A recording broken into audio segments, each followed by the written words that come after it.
Tonight on College Press Box, Isaiah Taylor makes his decision on the NBA. The Longhorn baseball team continues their struggles. And we'll discuss where former Longhorn football players will go in Thursday's NFL draft. This is College Press Box.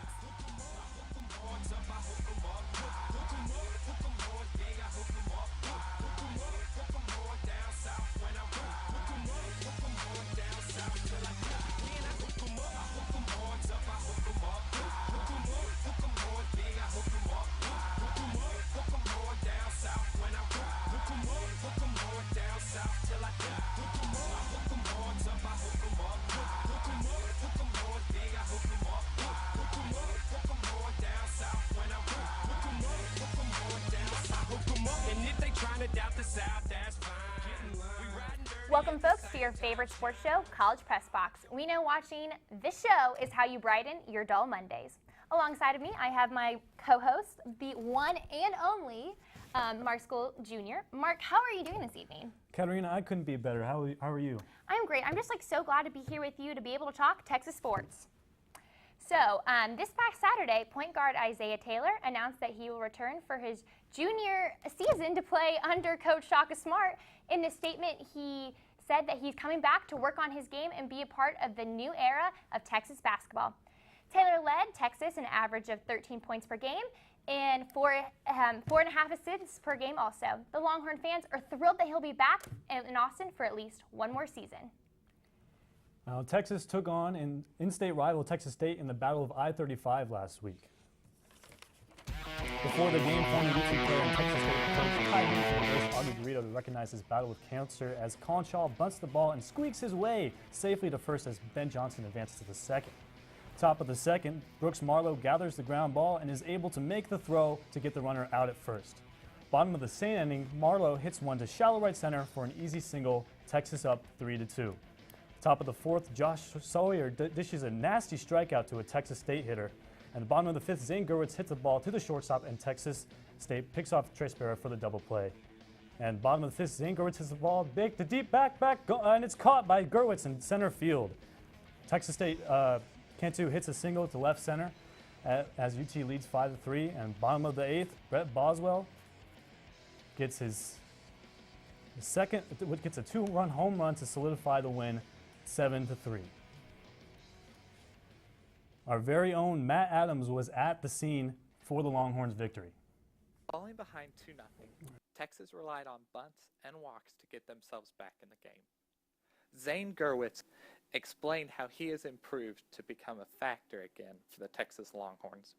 I tried to just do as much as I could all at one time when I was up to bat, and I was just, the game was speeding up on me, and so I just was like, I took a step back, slowed down, and just got back to what got me here, and it's been working, just keeping the game simple and bringing it back to the basics. And because if you make it too hard on yourself, it's going to eat you up. Though Gurwitz led the way for the Horns on both sides of the ball, the defense did very good things. Tuesday's pitching rotation gave up just 3 runs, and the defense committed 0 errors according to Auggie Garito. Garito went on to explain that following a devastating loss at Kansas on Saturday, it turned out to give the Horns a spark, but also the confidence that they had been lacking. From the bitter disappointment of the Saturday loss, where they hit the walk-off home run, and it's happened to us a significant number of times, and it finally hit rock bottom with all of them. With 2 consecutive wins now, the Longhorns are gaining momentum both on offense and in their pitching game. As Texas looks to get out of their funk, they will face stiff competition from TCU, Texas Tech, and Baylor as they attempt to make the NCAA tournament. With these changes that are occurring, Texas is trying to avoid missing the tournament for their 3rd time in the last 4 seasons. From Dish Flock Field, I'm Matthew Adams, College Press Box. This past weekend, Texas baseball fell short in a series against nationally ranked TCU. After Friday's game was rained out, Texas played a doubleheader on Saturday. In the 5th inning of Game 1, TCU is up 6-2. Later in the 8th inning, Texas rallied 3 runs but could not finish a win. TCU beat Texas 6-5. In the second game, Texas held 3-2 lead in the 4th before TCU rallied for 8 runs over the next 3 innings. TCU defeated Texas again, 11-6. Moving on to Sunday in Game 3, Trace Brewer hit a solo home run and Ben Johnson went 2 for 4, leading the Longhorns offense that out-hit TCU 8-7. But Texas cannot get a big hit with the runners in scoring position. Although Texas received some relief outing from Connor Mays, the Horns could not overcome a three first-run inning from TCU, who defeated Texas 7-1. So, Mark, we're looking at this Texas team. They are currently right now 8-10 in Big 12 play, 22 even overall.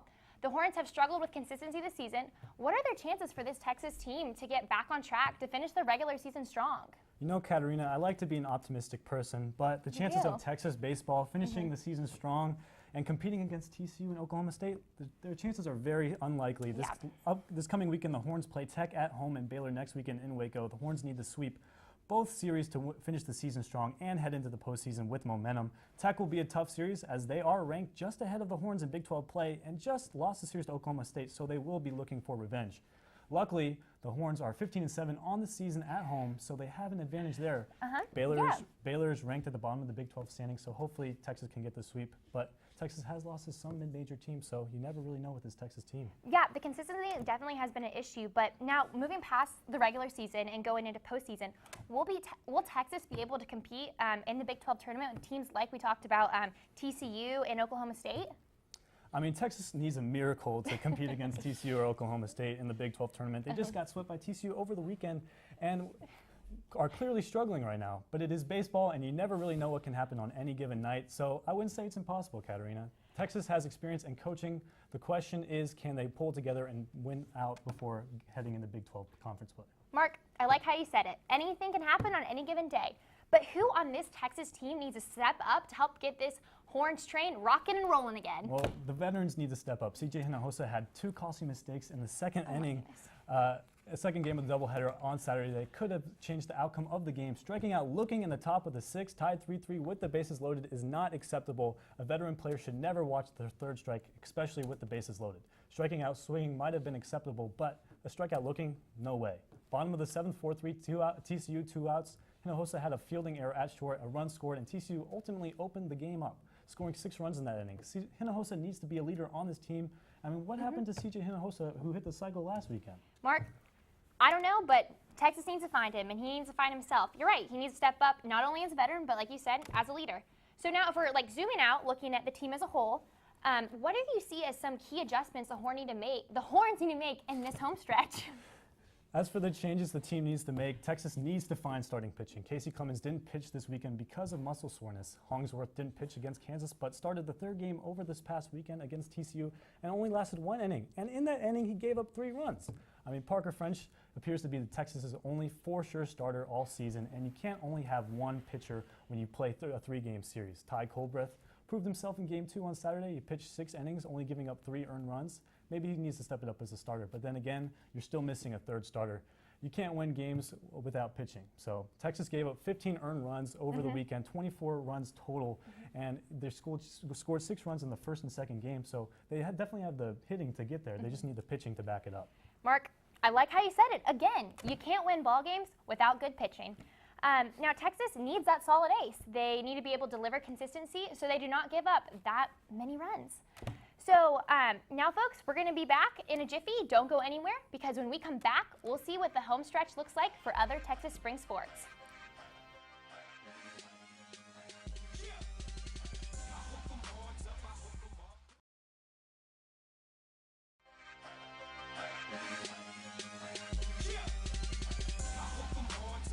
We are back and ready to take it out to the Diamonds to discuss some Longhorn softball.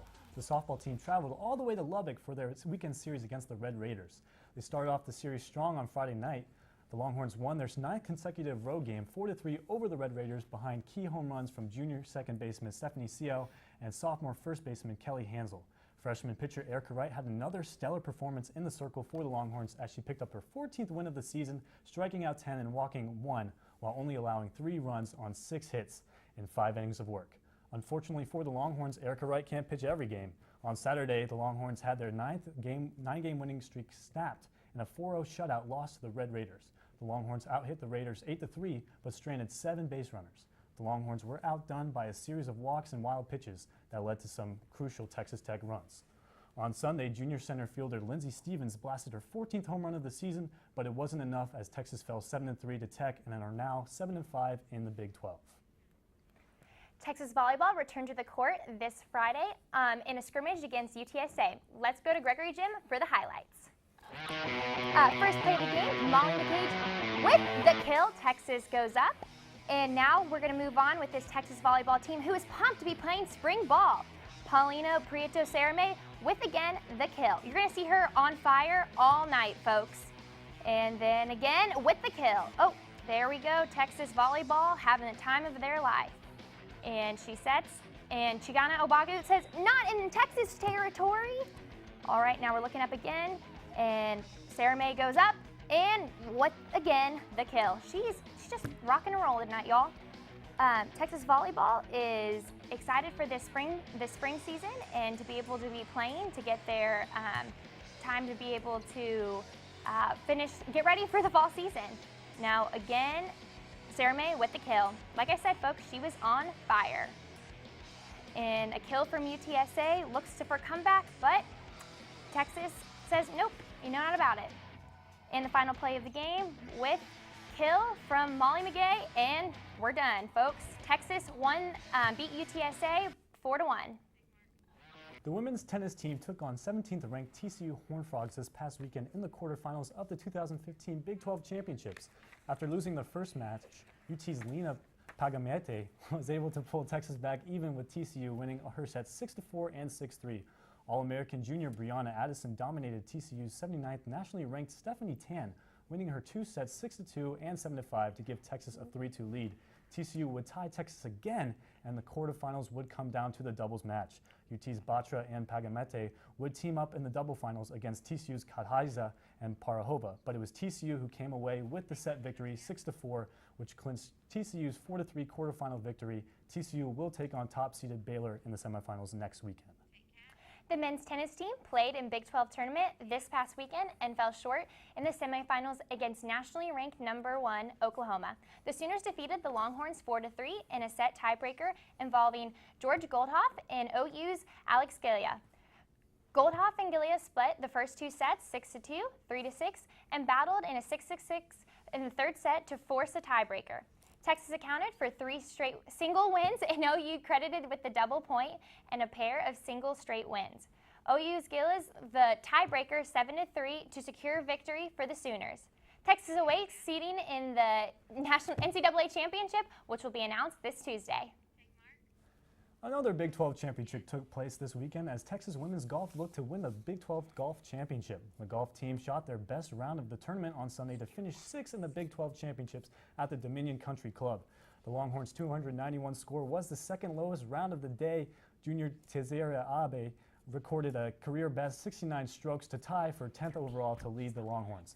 It marks Abe's first top 10 finish of the season and second of her career. Senior Bertine Strauss also had an impressive run, finishing 20th in the tournament with a score of 1 under. This is Strauss' 5th consecutive top 20 finish.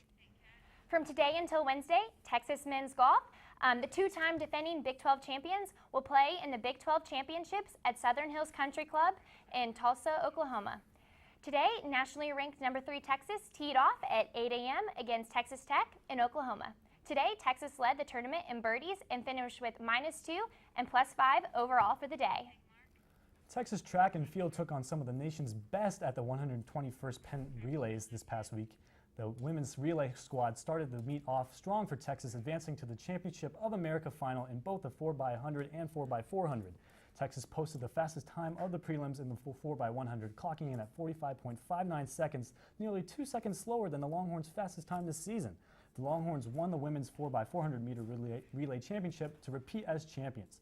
This is the Longhorns' 12th Penn Relays title, which is twice as many as South Carolina's 6, and no other school has won more than 2. Reese Watson had the best individual performance of the day for the men's squad, taking the 2nd place in the men's pole vault championship section. Clint Harris also had a big performance for the Longhorns in the field events. He posted a new personal record in the discus championship section, finishing 7th in a field that included 2 of the top 5 throwers in the NCAA. Harris now ranks as the number 9 Longhorn in school history. The women's rowing team competed in the Dale England Cup this past weekend against Indiana, Notre Dame, and Columbia, and they brought home the hardware. Number 12 Texas won 3 of 4 races, and the second varsity 8. Texas finished with 63 points, while the Hoosiers took second place with 57 points. Additionally, Texas also sent a boat to Dallas to race against SMU and Alabama in a 3 versus 8 race. The Longhorns won in open water with 6 minutes and 52 seconds. This upcoming Saturday, Texas faces San Diego home on Lady Bird Lake before heading to the Big 12 Championships in Oak Ridge, Tennessee. Keep it here, folks. We're going to be talking Texas NFL prospects. Don't go anywhere. This is College Press Box.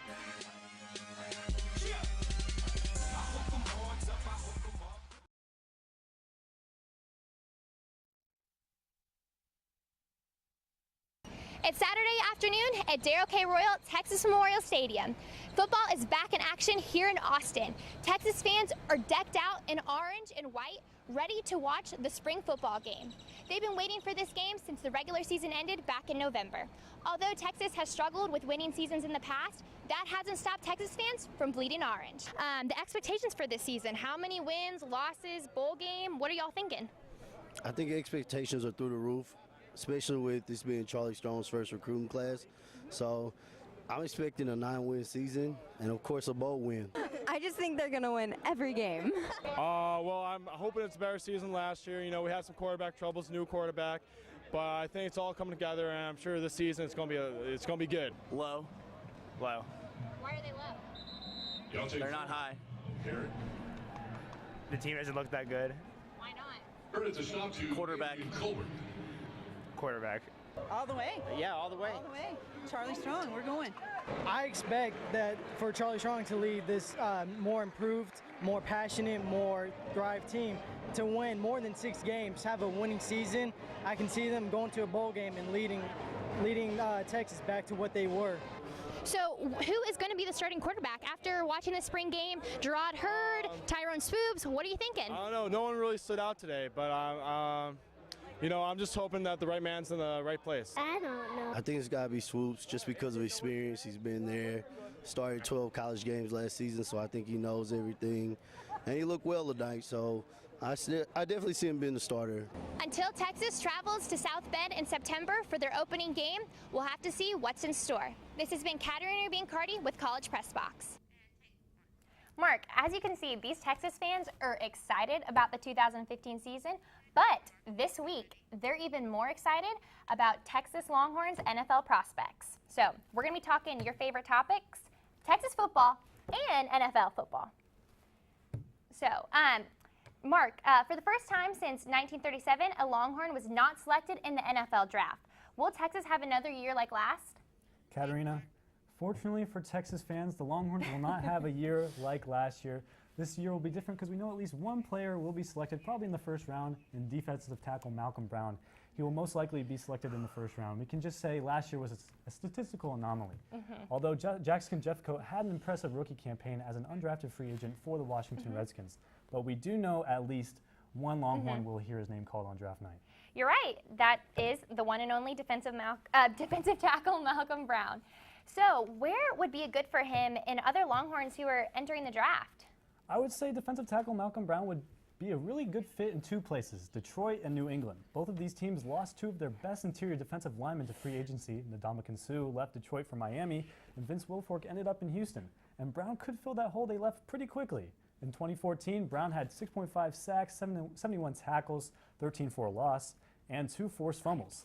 That doesn't mean that he'll have the same level of production as Suh and Wilfork, but with his big body and impressive pass rush skills, Brown could certainly help lessen the blow of the loss. However, I don't think Malcolm Brown will fall that far in the draft, but if he does, he would certainly be a great fit with those 2 teams. Absolutely, you have made great points with those stats, and not to mention, what about linebacker Jordan Hicks? We talked about this earlier, where he's going to go. In my mind, Jordan Hicks would be the perfect fit for the Chicago Bears. His favorite team. Tell me why, Mark. Tell me why. The team has significantly struggled at the linebacker position in the past 2 years, and Hicks could end up being the answer for this team in the 4th or 5th round of the draft. The Bears are in need of leadership at the linebacker position, and Hicks would certainly be the perfect fit. Hicks has a good size and range, and he finishes tackles like the best of them. He's a steady hand rather than a game changer with his 2 forced fumbles, 5.5 career sacks, and 299 career tackles. Hicks would probably be a top 100 pick if it wasn't for all of his injuries. Yeah. And new Bears general manager Ryan Pace is all about drafting the best player available. So if he's on the board when the Bears are on the clock in those later rounds, I wouldn't be surprised if the Bears pull the trigger. You know, I wouldn't be surprised either. You love your Bears, Mark. So now looking at cornerback Quadron Diggs, where do you think he's going? In my opinion, cornerback Quandre Diggs is also a very special player in this draft. He shouldn't be overlooked at all. Many critics assume that Diggs can't compete at an NFL level because due to his lack of speed and height. But for Quandre Diggs, it's all about heart over height. Yeah. This is a guy who will give his best effort day in and day out and could end up competing with some of the best slot receivers in the game. Diggs is a leader both physically and mentally, but he also knows what it takes to be an NFL player because his older brother, Quentin Jammer, played 11 years in the league. Diggs is a hard-hitting corner despite his size and tallies 65 tackles, 3 interceptions, and 2 sacks in his senior season. He even recorded 10 tackles in 1 game against Iowa State this year. Anyone who needs help at corner could definitely use this guy, could use the fiery cornerback. For me right now, I would say the Indianapolis Colts or the Tampa Bay Buccaneers would be teams to look at Diggs in the later rounds of the draft. Hey, if they need him to get some sacks and play some defense, they're going to be looking for that. So, but Mark, will we see any surprises from the Longhorns in this NFL draft? My big surprise, Katerina, for this NFL draft for the Longhorns would have to be wide receiver John Harris, if he's available. It would be foolish not to take him. Harris was the 6th Longhorn to ever post a 1,000-yard receiving season, and the fact that he hauled in 1,000 yards and 7 touchdown passes with Tyrone Swoops as his quarterback is pretty impressive. Right now, there's little to no draft buzz coming in about Harris, but he has a physical stature that usually translates to success in the NFL. All he has to do is prove he's fast enough to compete with some of the best cornerbacks in the league, which I think he can do, and Harris could definitely be a steal in the draft or even as an undrafted free agent. Mark, your insight is wonderful as always. You're the expert. And I'll be looking forward to seeing where these Longhorns end up, whether it be maybe at the Chicago Bears or maybe at the Indianapolis Colts. But who knows? Who knows? You're right. Who knows? We'll be back soon, folks, so don't go anywhere. This is College Press Box. This is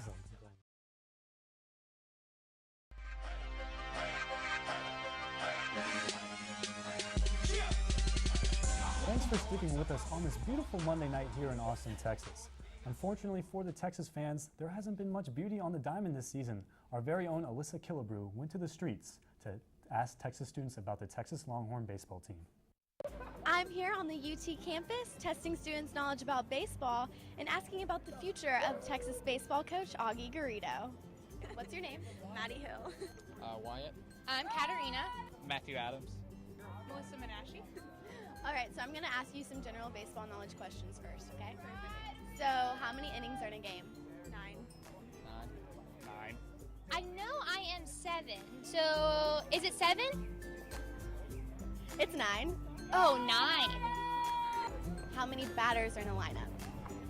9. Like 10? I don't know. Probably like 7. Okay, there's 9 as well. Oh.